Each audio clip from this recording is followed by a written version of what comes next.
Hi guys. For those teachers who are doing distance learning and you're kind of struggling for some options that maybe you could use with students that are away from school, they don't have access to um, the software for like Adobe Creative Cloud. So these are some options that I found and I have used with my students to kind of still maybe do some work with the photography and graphic design. So I wanted to cover those with you today. So the first one is called Photopea.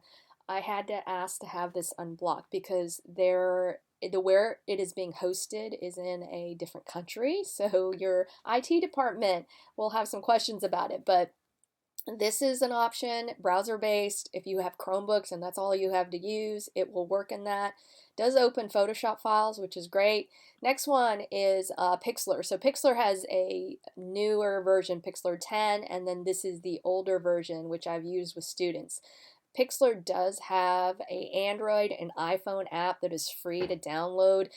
If you were just doing photo editing, some light photo editing, that's fine. Maybe color corrections. I wouldn't recommend it for as far as if you're on your phone. We tried to do this and do actual like illustration and graphic design. The phones and their fingers are just too big and it didn't work very well. But if they have some kind of Chromebook or desktop computer, these two are good options. Use the app if you're just going to do some light color corrections. Okay, the next one, if you're wanting to do some design, playing around, it's Canva. So it is free. You don't have to pay for it. It just doesn't have all the features in the you would in the pro version.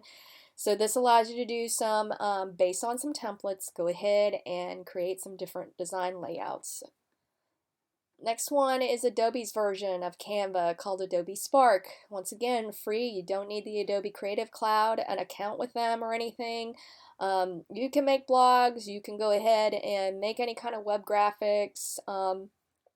I kind of like Adobe Spark a little bit more because it's not as advertising heavy. Like if when you first sign up for Canva, you might feel like you have to sign up for it, and then when you log out and you re-log back in, the ad pops up, sign up for Canva Pro. They don't really do that as much in Adobe Spark. What they are doing is they have premium templates. So just tell your students don't use the premium templates because those cost money.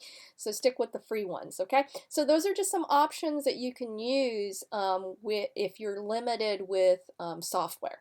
Okay, so I'll have some tutorials briefly about each one of these and show you how I've used them with my students.